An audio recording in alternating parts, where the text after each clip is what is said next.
Hello student, आपको पिछली कक्षा में चैप्टर नंबर 5 शुरू किया था और चैप्टर नंबर 5 था हमारे पास सरल रेखा में गति। अब उसमें हमने कुछ टॉपिक आपको पढ़ाए थे, तो अब उस टॉपिक में ही आगे और टॉपिक पढ़ाते हैं। अब हमारे पास में लेंगे हम एक विमीय गति, द्विविमीय गति और त्रिविमीय गति। उसके बाद फिर बात करेंगे चाल पर। अब बात करते हैं एक विमीय गति क्या होती है और द्विविमीय गति क्या होती है और त्रिविमीय गति क्या होती है। तो बात करते हैं हम पहले एक विमीय गति पर। एक विमीय गति पर, एक विमीय गति, एक विमीय गति, और फिर बात करेंगे द्विविमीय गति पर, फिर बात करेंगे त्रिविमीय गति पर। तो बात करते हैं पहले एक विमीय गति पर। तो आपके पास तीन अक्षिज होते हैं, आपके पास होते हैं तीन अक्षिज। ये आपने कक्षा 10 तक जो आपने पढ़ा था, आपने पढ़े थे द्विविमीय, यानी आपने पढ़ा था ओनली दो अक्षिज पढ़ा है, एक्स एक्स और वाई एक्स, एक्स एक्स और वाई एक्स। अब आप लोग पढ़ेंगे यहाँ पर तीन अक्षिज, एक्स एक्स, वाई एक्स और जेड एक्स। तो आपके पास ये है, आपके पास एक्सिज, ये है आपके पास वाई एक्सिज और ये आपके पास जेड एक्सिज। ये आपके पास एक्स एक्स हुआ, ये आपके पास वाई एक्स हुआ, ये आपके पास जेड एक्स हुआ। ये हमारे पास तीन एक्सिज हो गए हैं, अर्थात तीन निर्देशांक आपके पास हो चुके हैं। अब हम बात करेंगे एक विमीय गति की। तो एक विमीय गति के अंदर हम क्या पढ़ने वाले हैं, यानी एक विमीय गति को में हम पढ़ेंगे यदि कोई वस्तु है हमारे पास और उसकी स्थिति हमें क्या करनी है, व्यक्त करनी है, और उसके लिए हमारे पास जो तीन आवश्यक हमारे पास निर्देशांक हैं, ये एक्स, वाई और जेड, इन तीनों एक्सिज में से हमारे पास वो क्या करे, एक ही एक्सिज को क्या करे, डिफाइन करे। तो इस प्रकार की हमारे पास हमारे पास जो गति होगी वो एक विमीय गति होगी। या आप ऐसे भी कह सकते हैं कि हमारे पास तीनों जो आवश्यक हमारे पास निर्देशांक हैं, इनमें से हमारे पास समय के साथ केवल एक ही क्या हो रहा है, परिवर्तित हो रहा है, दो पर कोई प्रभाव नहीं पड़ता। तो इस प्रकार की गति हमारे पास कहलाएगी एक विमीय गति।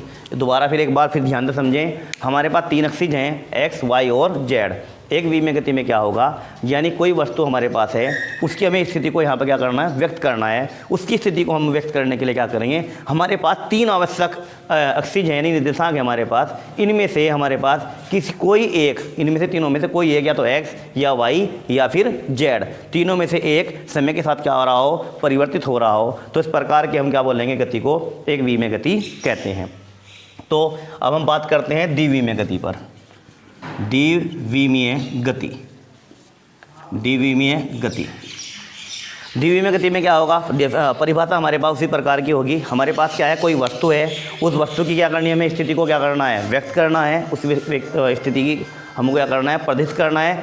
तो हमारे पास जो तीन आवश्यक हमारे पास निर्देशांक हैं, इन तीन आवश्यक निर्देशांक के अंदर से हमारे पास तीन निर्देशांक हैं, इनके अंदर से हमारे पास कोई भी दो, या तो एक्स वाई या वाई जेड या जेड एक्स, इनमें से हमारे पास कोई दो समय के साथ क्या हो रहे हों, परिवर्तित हो रहे हों। तो हमारे पास इस प्रकार की जो गति होगी हमारे पास, वो कहलाएगी हमारे पास द्विविमीय गति। एक बार फिर दोबारा डिफाइन कर दें से, हमारे पास कोई वस्तु है, उस वस्तु की हमें क्या करनी है, स्थिति को प्रदर्शित करना है। तो हमारे पास जो तीन हमारे पास आवश्यक निर्देशांक हैं, इनमें से हमारे पास इनमें से कोई भी दो समय के साथ क्या हो रहे हों, चेंज हो रहे हों, यानी बदल रहे हों, परिवर्तित हो रहे हों। तो उस प्रकार हमारे पास उसकी गति को बोलते हैं हम द्विविमीय गति। अब बात करते हैं त्रिविमीय गति की। इनके एग्जाम्पल भी ले सकते हैं, एग्जाम्पल भी ले लें। तो हमारे पास जो एक विमीय गति थी, इसका एग्जाम्पल क्या होगा और द्विविमीय गति का एग्जाम्पल क्या होगा।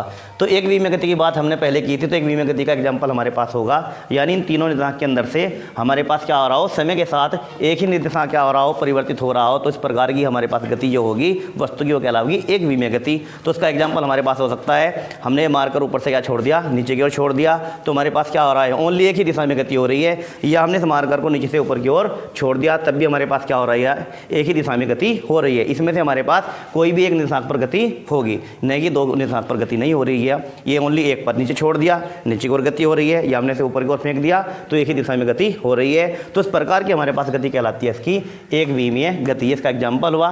अब बात हुई थी हमारे पास द्विविमीय गति की, तो इसमें आपको पता है क्या द्विविमीय गति के अंदर कि हमारे पास कोई वस्तु है, उसकी स्थिति को हमें क्या करना है, डिफाइन करना है। उस स्थिति को डिफाइन करने के लिए हमारे पास जो हमारे पास तीन निर्देशांक हैं, इन तीन निर्देशांक के अंदर से हमारे पास दो पे हमारे पास क्या हो रही हो, समय के साथ परिवर्तन पाया जा रहा हो, तो इस प्रकार की हमारे पास जो गति होगी वो द्विविमीय गति कहलाएगी। इसमें हम एग्जाम्पल ले सकते हैं, इसमें एग्जाम्पल हम इस प्रकार का एग्जाम्पल ले सकते हैं। मेरे पास ये कोई पुस्तक है, ठीक, कोई कीड़ा है, कोई भी कीड़ा होगा वो क्या करेगा, या तो क्या चलेगा, एक इस तरफ चलेगा इसके, या क्या चलेगा, इस तरफ चलेगा। तो हमारे पास ये क्या होगी, द्विविमीय गति। या बोर्ड का भी एग्जांपल ले सकते हैं। ये हमारे पास बोर्ड है, तो हमारे पास जो कीड़ा आएगा या तो इस पर चलेगा वो, या इधर चलेगा हमारे पास। तो इस प्रकार की हमारे पास ये एग्जाम्पल जो हमने लिया, ये एग्जाम्पल हमारे पास, यानी रेंगते कीड़े की गति हमारे पास जाएगी द्विविमीय गति के अंदर। अब बात करते हैं हम त्रिविमीय गति की। किसकी बात करते हैं, त्रिविमीय बात करेंगे, त्रिविमीय गति की बात करते हैं। तो त्रिविमीय गति इसको कहा जाएगा, त्रिविमीय गति। तो यहीं से स्पष्ट हो रहा है हमारे पास स्पष्ट यहीं से हो रहा है, यहीं से स्पष्ट हमारे पास हो रहा है क्या, ये कि हमारे पास एक विमीय तो एक तरफ, द्विविमीय तो दो, और त्रिविमीय हमारे पास तीन। तो यहाँ बात करते हैं हम त्रिविमीय गति की। तो त्रिविमीय गति क्या होगी, यानी किसी भी वस्तु की स्थिति को व्यक्त करने के लिए, किसी भी वस्तु की स्थिति को व्यक्त करने के लिए हमारे पास तीन आवश्यक हमारे पास निर्देशांक हैं। तो इन तीनों आवश्यक निर्देशांक समय के साथ तीनों के तीनों क्या हो रहे हों, परिवर्तित हो रहे हों, तो इस प्रकार की गति हमारे पास कहलाती है त्रिविमीय गति कहलाएगी। दोबारा फिर एक बार डिफाइन कर दें, हमारे पास कोई वस्तु है, उस वस्तु की हमको क्या करनी है, स्थिति को व्यक्त करना है। उसकी स्थिति को व्यक्त करने के लिए हमारे पास तीन हमारे पास आवश्यक निर्देशांक हैं। तो हमारे पास तीनों के तीनों एक्स बी, वाई बी और जेड बी तीनों समय के साथ क्या हो रहे हों, परिवर्तित हो रहे हों। तो इस प्रकार की हमारे पास गति कहलाती है त्रिविमीय गति कहलाएगी, यानी तीनों ही दिशा में हमारे पास समय के साथ परिवर्तन पाया जा रहा है। तो इसका हम एग्जाम्पल ले सकते हैं। जिस प्रकार हमारे पास आकाश है, खुला है, हमारे पास कोई पक्षी इसके अंदर क्या कर रहा है, उड़ रहा है, तो हमारे पास किसी भी तरफ उड़ सकता है। तो इस प्रकार की हमारे पास गति होगी त्रिविमीय गति। या हम इस प्रकार भी ले सकते हैं, आपने पतंग तो उड़ाई होगी, तो जब हमारे पास पतंग होती है, हम जब पतंग को उड़ाते हैं तो वो भी हमारे पास क्या करती है, वो त्रिविमीय गति में ही गति करती है। उसकी भी हमारे पास तीन दिशाएँ हो सकती हैं, यानी तीनों दिशाएँ वो समय के साथ चेंज हो सकती हैं। तो इस प्रकार की हमारे पास गति कहलाती है त्रिविमीय गति। अब बात करते हैं, हमारे पास तीन गतियाँ पढ़ी आप लोगों ने, एक विमीय गति, द्विविमीय गति और त्रिविमीय गति। और हमने चार्ट बना रखा है, इसके ऊपर ये फिगर दे रखा है एक्स एक्स, वाई एक्स और जेड एक्स। इस चार्ट के माध्यम से हम तीनों गति को आपको डिफाइन कर दिया है। एक बार फिर मोटा मोटा सा देख लेते हैं इसको। हमारे पास एक विमीय गति क्या होगी, हमारे पास तीन अक्षिज हैं, इन तीन अक्षिज में से हमारे पास समय के साथ क्या हो रहा हो, एक पर क्या हो रहा हो, परिवर्तन हो रहा हो, तो ये कहलाएगी हमारे पास एक विमीय गति।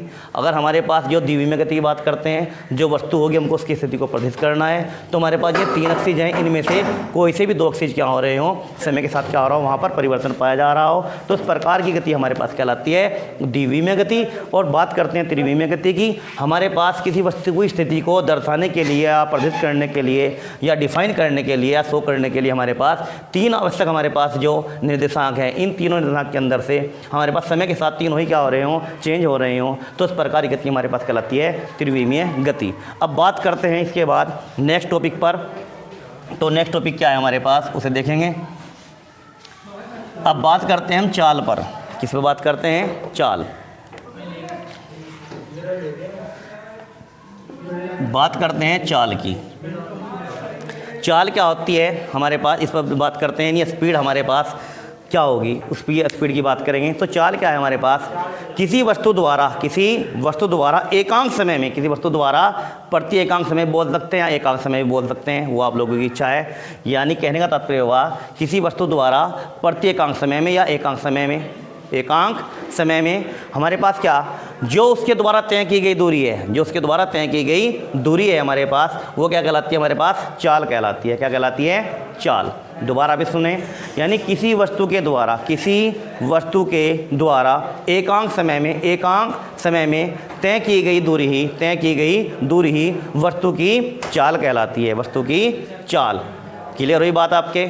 एक बार फिर डिफाइन कर देता हूँ मैं, हमारे पास चाल किसे कहेंगे, किसी वस्तु द्वारा प्रति एकांक समय में तय की गई दूरी, ये सब ध्यान रखना है। जब हम चाल की परिभाषा देंगे तो वहाँ बोलेंगे तय की गई दूरी हमारे पास क्या कहलाती है, चाल कहलाती है। और जो हमारे पास चाल है, चाल हमारे पास एक अदिश राशि है। कैसी राशि है चाल, एदिश राशि है। मात्रक हमारे पास का क्या है, मीटर है। मात्रक क्या है इसका मीटर प्रति सेकंड होगा। तो उसका हम फार्मूला देख लेते हैं। परिभाषा आपके समझ में आ चुकी होगी, एक बार मैं और डिफाइन कर सकता हूँ उस परिभाषा को। परिभाषा क्या होगी हमारे पास, किसी वस्तु द्वारा प्रति एकांक समय में तय की गई दूरी ही चाल कहलाती है। तो फार्मूला क्या बन जाता है इसका, चाल बराबर दूरी बटे समय भी लिख सकते हैं आप और समयांतराल भी लिख सकते हैं, बात एक ही है, दूरी बटे समय। यानी हमारे पास फार्मूला बन चुका है चाल बराबर दूरी बटे समय। और हमारे पास जो चाल है, चाल हमारे पास कैसी राशि है या एदिश राशि है। क्या ऐसी राशि है, एदिश राशि। यानी तुम्हें पिछली कक्षा में बताया गया था कि एदिश राशि क्या थी हमारे पास। एदिश राशि के अंदर हमारे पास दिशा नहीं होती है, हमारे पास बिना दिशा के होती है। अब बात करते हैं इसके मात्रक की। तो मात्रक क्या होगा, ओनली आप लोगों को उसका फार्मूला याद रखना है। फार्मूले से हमारे पास की परिभाषा बन जाती है और फार्मूले से इसका हमारे पास मात्रक भी प्राप्त हो जाता है और विमा भी प्राप्त हो जाती है। अब बात करते हैं इसके मात्रक की। तो मात्रक यहीं से लेंगे इसका मात्रक। हमारे पास ऊपर क्या है, दूरी का मात्रक क्या होता है, मीटर। और हमारे पास नीचे क्या है इसके समय, तो समय का मात्रक क्या होता है हमारे पास, सेकंड होता है। तो हमारे पास बनता है मीटर प्रति सेकंड, यानी मीटर बटे सेकंड को हम लिख सकते हैं या मीटर प्रति सेकंड भी इसको लिखा जा सकता है, मीटर प्रति सेकंड। और शॉर्ट में लिख देते हैं एम प्रति एस, यानी इसका मतलब हुआ मीटर प्रति सेकंड। अब हमारे पास का ये फार्मूला हो चुका है, ये एदिश राशि हो चुकी है, ये इसका हमारे पास मात्रक हो चुका है। अब बात करते हैं यहीं पर इसकी विमा की। इसकी बात करते हैं विमा की। तो विमा क्या होगी, मैंने कहा था कि अगर आपके पास फार्मूला तैयार है तो आपके पास मात्रक भी तैयार है और आपके पास की विमा भी तैयार है और इसकी परिभाषा भी तैयार है। तो विमा आपके पास क्या हो जाएगी, तो ऊपर हमारे पास मीटर है, नीचे हमारे पास क्या है, सेकंड। तो मीटर की जो विमा होती है ये कहोगी, ऊपर हमारे पास दूरी है, नीचे हमारे पास समय है। तो हमारे पास दूरी जो होती है, दूरी की विमा क्या होती है हमारे पास, दूरी की विमा होती है हमारे पास एल। दूरी की विमा होती है हमारे पास एल और नीचे हमारे पास समय की विमा होती है हमारे पास टी। तो हमारे पास बचता है एल बटे टी। तो उसको हम कैसे लिखेंगे, एक बात और ध्यान रखेंगे, जब भी हम विमा लिखते हैं हम विमा को बड़े वाले कोष्टक के अंदर भी लिखते हैं। अब एल टी ऊपर की ओर जाएगा तो क्या आ जाएगा, -1। तो हमारे पास इसको भी बड़े कोष्टक के अंदर लिखा जाएगा। तो कहने का तात्पर्य हुआ हमारे पास जो चाल है, जो चाल की हमारे पास विमा है, वो विमा हमारे पास हुई है LT-1। तो इस प्रकार हम चाल की परिभाषा दे सकते हैं। ये तुम्हारे पास इसमें अलग अलग हमने पॉइंट बताए, चाल का दो मात्रक भी बताया, चाल का आपके पास फार्मूला बताया और आपके पास चाल की विमा बताई, सब आपके सामने है। तो हमारे पास एक बार परिभाषा को मैं रिपीट कर देता हूँ, क्या होती है परिभाषा, यानी हमारे पास किसी वस्तु द्वारा एकांक समय में या प्रति एकांक समय में तय की गई दूरी को ही हम क्या कहते हैं, चाल कहते हैं। अब चलते हैं चाल के प्रकार पर। चाल के प्रकार, तो चाल के क्या प्रकार होंगे, उन कुछ प्रकारों को अब हम देखते हैं। चाल के प्रकार, बात करते हैं चाल के प्रकार की। तो चाल के प्रकार हमारे पास क्या होंगे, चाल के प्रकार यानी चाल कितने प्रकार की होती है। तो चाल के प्रकार पढ़ेंगे। तो चाल के जो प्रकार है हमारे पास, सबसे पहले आता है हमारे पास एक समान चाल। क्या आता है, एक समान चाल। चाल के प्रकार में सबसे पहला पॉइंट आता है हमारे पास एक समान चाल। एक समान चाल, हमारे पास बात आती है एक समान चाल की। तो एक समान चाल किसे कहते हैं, एक समान। तो हमारे पास फिजिक्स के अंदर सिंपल सी बात यह है कि आपको जब कोई भी हमारे पास शब्द लिखा होता है, उस शब्द का आपके पास क्लियर अर्थ आना चाहिए। अगर आपके पास हिंदी का अच्छा अर्थ निकाल लेते हो आप लोग, तो फिजिक्स की अच्छी से परिभाषा आपकी समझ में आ जाती है। तो यहाँ बात होती है एक समान। एक समान का मतलब यानी एक जैसा, और इसका मतलब चाल का मतलब मैंने तुम्हें अभी समझाया इससे पहले परिभाषा में। तो एक समान चाल क्या होगा, इसकी परिभाषा सुनेंगे एक समान चाल की। हमारे पास समान चाल की परिभाषा क्या होती है, जब कोई वस्तु समान समयांतरालों में समान दूरियां तय करती है, जब कोई वस्तु समान अंतरालों में समान दूरियां तय करती है, तब उसकी ऐसी चाल एक समान चाल कही जाती है। दोबारा फिर परिभाषा को सुने, क्या परिभाषा, जब कोई वस्तु इस प्रकार गति करती है, ऐसे बोल सकते हैं, जब कोई वस्तु इस प्रकार गति करती है कि वो समान समयांतरालों में समान दूरियां तय करे, तब उसकी चाल एक समान चाल कही जाती है। एग्जाम्पल आप ऐसा ले सकते हैं इसके अंदर कि हम एक समान चाल किसको कहेंगे। सपोज करो हमारे पास कोई कार है, वो कार हमारे पास, उस कार ने हमारे पास 100 किलोमीटर की दूरी तय करी। कितनी किलोमीटर की दूरी तय करी? 100 किलोमीटर। कितने घंटे में? 4 घंटे में। उस कार ने 4 घंटे में 100 किलोमीटर की दूरी तय करी। तो हम ये कह सकते हैं कि उसने टोटल दूरी हमारे पास 100 किलोमीटर तय करी है, घंटे कितनी लिए? 4, और हमने कह दिया कि 1 घंटे में उसने 25 किलोमीटर की दूरी तय करी, यानी प्रत्येक घंटे के अंदर उसने 25 किलोमीटर की दूरी तय करी है। अगर आप जोड़ोगे तो 4 घंटे आएंगे इधर, आप 25 प्लस 25 प्लस 25, जब आप जोड़ते हैं तो हमारे पास क्या आता है? 100 प्राप्त होगा, यानी पहले घंटे में 25, फिर 25, उसके बाद फिर 25, और उसके बाद फिर 25। तो कहने का तात्पर्य पहले घंटे में 25, दूसरे घंटे में 25, फिर तीसरे घंटे में 25, चौथे घंटे में हमारे पास 25।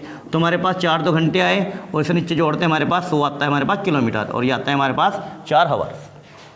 तो कहने का तात्पर्य हुआ, तो इस प्रकार की हमारे पास जो गाड़ी हुआ या कार हमारे पास वो रन कर रही थी, तो हमारे पास की चाल क्या थी? हमारे पास एक समान चाल थी। तो ये कहा जाएगा हमारे पास एक समान चाल। तो इसको इस प्रकार भी आप ले सकते हैं एग्जाम्पल के तौर पर। एग्जाम्पल आपके पास ये हुआ, अगर हम इसको चित्र के माध्यम से आपको समझाएं तो चित्र के माध्यम से आप कैसे समझ सकते हैं? ये हमारे पास कोई ट्रैक है, या आप कहोगे ये रोड है हमारे पास, कार यहाँ से चलती है, यहाँ से कार चली, ये हमारे पास कोई कार चली। सपोज करो यहाँ से स्टार्ट किया उसने, हमने क्या कर लिया? इस पॉइंट को लिख लिया A, इस पॉइंट को लिख लिया हमने B, इस पॉइंट को लिख लिया हमने C। अब हमने जो ये पॉइंट लिख रहे हैं, हम इसको समान दूरियों पर लिख रहे हैं। पॉइंट क्या लिख रहे हैं? हम इसको समान दूरियों पर पॉइंट को लिख रहे हैं। ये पॉइंट जो मैंने लगाए कि समान दूरियों पर लगाए, ये A और B के बीच की दूरी भी सपोज करो मैंने मान ली ये दूरी मेरे पास 10 मीटर है। कितनी मीटर? 10। फिर हमारे पास B और C के बीच की दूरी भी कितनी है? 10 मीटर है। फिर हमारे पास C और D के बीच की दूरी ये भी 10 मीटर है। फिर हमारे पास D और E के बीच की दूरी ये भी 10 मीटर है। फिर हमारे पास जो ऊपर निशान है E और F के बीच, ये भी हमारे पास 10 मीटर है। तो मेरे कहने का तात्पर्य हुआ, जो हमारे पास रोड बना हुआ है, हमने रोड पर निशान लगा रखे हैं, या आपने देखा होगा जब आप ट्रैवल करते हो कि आपके पास सड़क के किनारे क्या लगा होता है? एक पत्थर लगा होता है, उस पर लिखा होता है कोई भी इस जगह का नाम, उतने किलोमीटर इतने किलोमीटर, आप आगे की ओर बढ़ते रहते हैं, उसी दूरी कम होती रहती है। तो हमारे पास ये ट्रैक बना दिया, तो A के और B के बीच की दूरी भी 10 मीटर, B और C के बीच की दूरी भी आपके पास 10 मीटर। यानी हमने क्या कर लिया, जो अंतराल यहाँ पर ले रखे हैं वो अंतराल हमने सब 10-10 मीटर पर ले रखे हैं। अब कोई गाड़ी यहाँ से चली, उसे पहले A पर थी, वो A से कहाँ पहुँचेगी? वो B पर पहुँचेगी। तो हमने मान लिया जब A से B पर पहुँची तो उसे कितना समय लगा? हमने लिख लिया तो उसको यहाँ पे समय लगा 2 सेकंड। कितना लगा? 2 सेकंड। फिर वो B से C पे गई, यहाँ पे कितना लगा उसको? 2 सेकंड। C से D पर, यहाँ पर भी इसको क्या लगा? 2 सेकंड। फिर कितना? 2 सेकंड। फिर कितना? 2 सेकंड। तो कहने का तात्पर्य मेरा ये हुआ कि हमारे पास ये कार यहाँ से चली थी, तो हमारे पास जब A से B पर पहुँची तो कितना समय लगा? 2 सेकंड। और दूरी कितनी तय करी इसने? 10। फिर वो B से C पर पहुँची, कितना समय लगा? 2 सेकंड। दूरी कितनी तय करी इसने 2 सेकंड के अंदर? 10 मिनट और 10 मीटर। और फिर वो C से D पर पहुँची, कितना समय लगा? 2 सेकंड। और दूरी कितनी तय करी इसने? 10।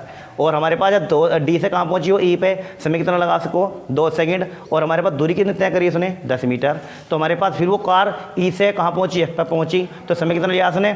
2 सेकंड लिया। और हमारे पास जो दूरी तय करी वो कितनी तय करी? 10 मीटर। तो इसे बोल लेंगे हम, परिभाषा के आधार पर समझते हैं, एक समान चाल की।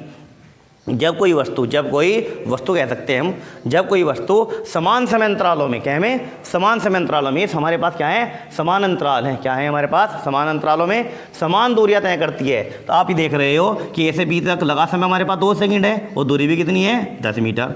अब हमारे पास B से C तक लगा समय कितना? 2 सेकंड। से बोलते हैं समान समय अंतराल। क्या बोलते हैं? समान समय अंतराल। और हमारे पास ये हमारे पास एक समान दूरियां तय कर रही है, तब उसकी ऐसी चाल हमारे पास क्या कही जाएगी? एक समान चाल कही जाएगी। तो परिभाषा इस चित्र के माध्यम से आप समझ सकते हैं कि जब कोई वस्तु समान समय अंतरालों में समान दूरियां तय करती है, तब उसकी ऐसी चाल एक समान चाल कही जाती है। तो अब बात करते हैं हम असमान चाल की। किसकी बात करते हैं? असमान चाल। इसको हम बोल सकते हैं असमान ही बोल सकते हैं, या बोल सकते हैं परिवर्ती। क्या बोल सकते हैं? परिवर्ती चाल। इसको भी इस चित्र के माध्यम से समझा जा सकता है। तो हमारे पास असमान का मतलब होता है अलग अलग, भिन्न भिन्न। तो उसमें क्या कंडीशन आती है हमारे पास? जब कोई वस्तु समान समय अंतरालों में, समान समय अंतरालों में भिन्न भिन्न दूरियां तय करती है, तब उसकी ऐसी चाल असमान या परिवर्ती चाल कही जाती है। असमान या परिवर्ती चाल कही जाती है। एक बार फिर हम समझ लेते हैं परिभाषा को। जब कोई वस्तु समान समय अंतरालों में भिन्न भिन्न दूरियां तय करती है तब उसकी चाल असमान चाल कही जाती है। तो हमारे पास पहले के अंदर तो यही चित्र बना लेंगे हम, किसके अंदर, एक समान चाल के। और हम जब असमान चाल पढ़ रहे हैं, परिवर्ती चाल पढ़ रहे हैं, तो उसके चित्र को थोड़ा चेंज कर देते हैं। अब हमें क्या करना है, समय तो मिला उसको समान, लेकिन दूरियां क्या करी इसने, अलग अलग तय करी है। तो हमारे पास ये क्या कहलाएगा, असमान चाल कहलाएगी। जैसे कि हमने ये कंडीशन यहाँ पर बदल दी गई है। इस कंडीशन को बदलने के लिए क्या किया, अंतराल तो समय का बराबर रखेंगे लेकिन दूरियां वो अलग अलग तय कर सकती है। हम ऐसे भी कह सकते हैं एग्जाम्पल कि हमारे पास कोई कार थी, उसने 4 घंटे क्या किया, रन किया, यानी 4 घंटे वो दौड़ी। तो पहले घंटे में उसने 30 किलोमीटर की दूरी तय करी, अगले घंटे में उसने 25 किलोमीटर दूरी तय करी, या 35 किलोमीटर की दूरी तय करी। उससे अगले घंटे में उसने क्या करा, 40 किलोमीटर की दूरी तय करी। उससे अगले घंटे में उसने 50 किलोमीटर की दूरी तय करी। तो यानी समय तो क्या ले रही है, वो 1-1 घंटा ले रही है, लेकिन वो अलग अलग दूरियां तय कर रही है। तो इस प्रकार की हमारे पास जो चाल कही जाएगी वो चाल कही जाएगी असमान या परिवर्ती चाल। ठीक, इसको एग्जाम्पल के आधार पर इस प्रकार समझ सकते हैं। हमारे पास कोई कार है, ये कोई कार है आपके पास। अब ये हमारे पास पॉइंट कितना है इसका, ए पॉइंट है, ये ए पर खड़ी हुई है, और ये हमारे पास बी पॉइंट है। इसके बाद ये हमारे पास सी पॉइंट है, इसके बाद ये हमारे पास डी पॉइंट है। डी तक ले लेते हैं। तो सपोज करो हमने इसे क्या दिया, 1 मिनट दिया यहाँ पर, 1 मिनट क्या 5 सेकंड की बात कर लेते हैं, 5 सेकंड, ये 5 सेकंड और ये 5 सेकंड। और ये दूरी हमारे पास कितनी है यहाँ पर, 10 मीटर। ये कितनी है हमारे पास यहाँ पर, 25 मीटर। ये हमारे पास है यहाँ पर 40 मीटर।